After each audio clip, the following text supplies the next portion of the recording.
कौन बता सकता कौन है वो तो कोई नहीं जानता कौन है।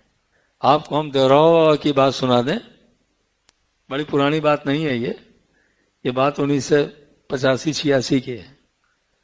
देवराव बाबा थे यहाँ इलाहाबाद में, गंगा जी में मचान डाले, गंगा जी में रहते थे वो देवराव बाबा। तो हमारे यहाँ शांति की उनकी टोली गई थी कार्यक्रम के लिए,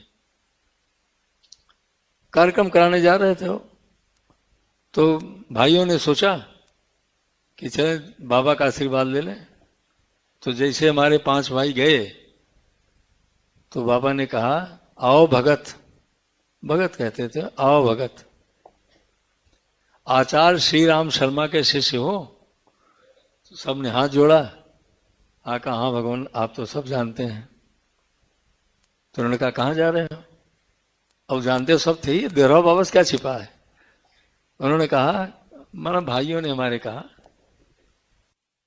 उन्होंने कहा गुरुदेव यज्ञ है उस गांव में और वहां कार्यक्रम पूर्ण शांति कुंज से, उसी कराने के लिए हम लोग जा रहे हैं। तब देवराव बाबा कहते हैं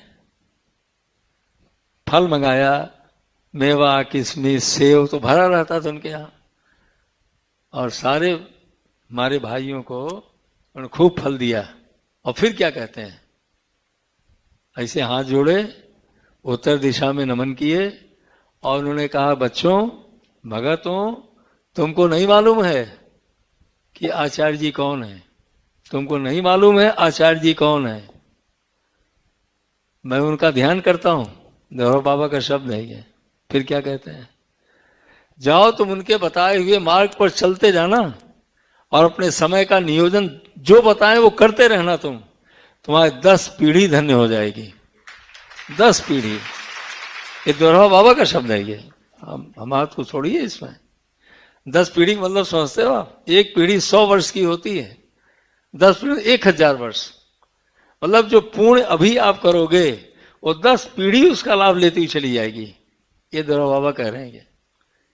जितने महामानव हैं एक दूसरे को जानते रहते हैं, वो ये है कौन, लेकिन अपनी तरीके से काम करने के लिए आते हैं। काम तो अच्छा ही कर रहे हैं, सबका तरीका अलग है, लेकिन है एक। ऊपर जाकर सत्य एक हो जाता है, 2 सत्य नहीं होता है, एक ही होता है बस। चाहे हम बोले, चाहे आप बोले, चाहे आप बोले।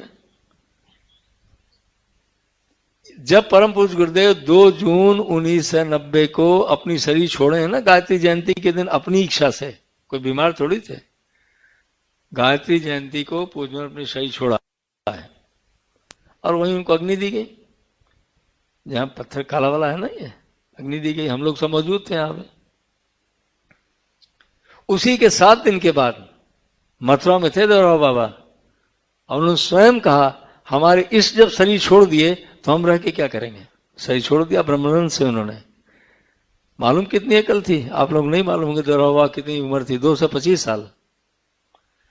तो हमको कैसे मालूम, हम थोड़ी उनसे मिले थे, हमारे कार्यकर्ता मिले बताए। हमारे जो फादर इन लॉ थे वो डीआईजी पुलिस थे वो।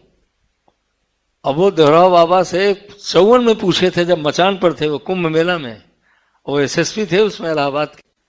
तब पूछा, बाबा आपकी कितनी उम्र होगी, पुलिस के आदमी हो। तब सब उन्होंने बताया, हमारा जन्म कहाँ हुआ है, कहाँ के हैं और कैसे जन्म हुआ, सारी बातें। 220 वर्ष सिद्ध पुरुष थे ये लोग। अब वो कह रहे हैं कि मैं गुरुदेव का ध्यान करता हूं। हम आप क्योंकि इतने पहुंचे तो है नहीं, लेकिन संस्कारी तो हैं, भाग्यशाली भी हैं कि महाकाल ने हमको आपको बुला लिया है। गुरुदेव कौन है, थोड़ा ये भी समझ लो आप क्या कर रहे हो।